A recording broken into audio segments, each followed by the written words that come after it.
Hi guys, kumain ka hanggat gusto mo. Recipe po natin ngayon, ginataang gulay. Magigisa ho tayo.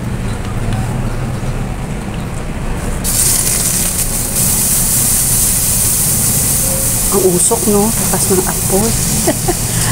Pag-ano muna tayo ng baboy. Meron kasi ako, naglagay ako ng konting baboy. Palambutin muna natin yung baboy.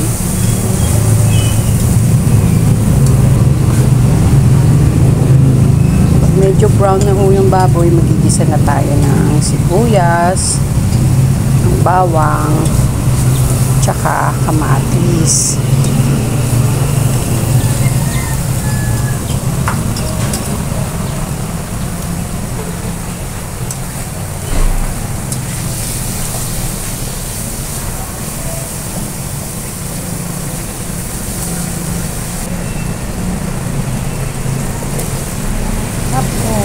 Tapos lagay na natin yung kalabasa. Yan, marami ako nilagay ng kalabasa kasi favorite ng anak ko yan. Nag-request kasi siya.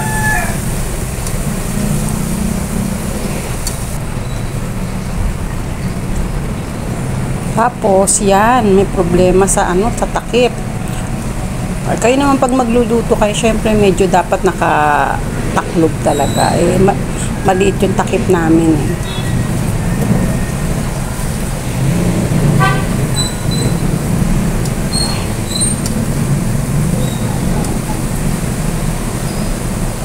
Siyempre kung ano yung matigas na sahog, yun ang uunahin. Matigas siyang kalabasa, kailangan malambot siya.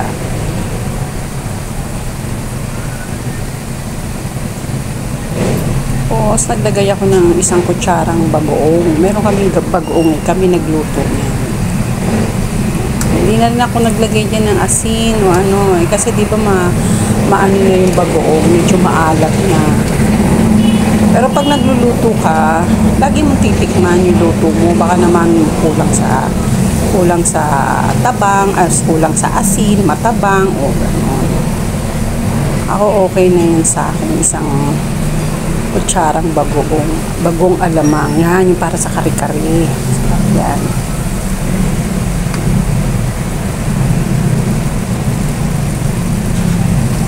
Tapos, gata. Dito sa palengke namin may nabibili na pero fresh naman siya na gata. Nakagata na talaga. Pero fresh gata siya.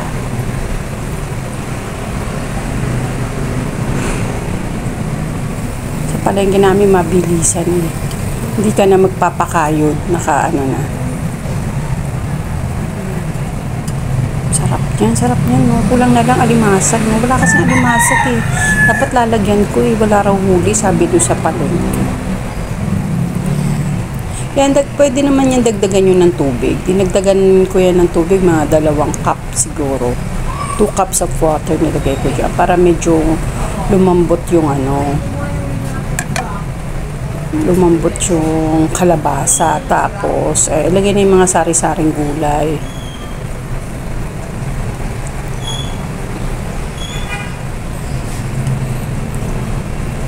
Sitaw, talong, tsaka konting ampalaya.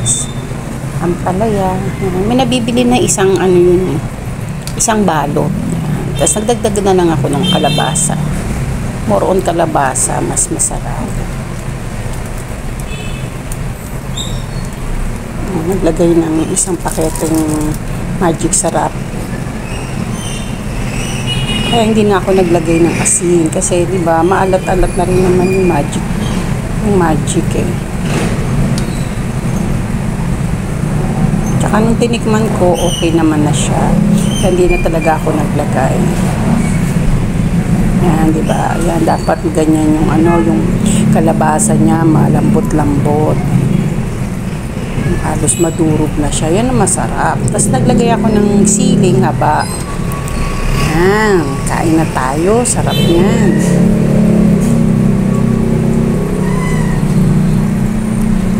Ganyan yung kalabasa dapat. for watching. Sarap, kain na tayo. Naku, kailangan na lang kanin. Bye!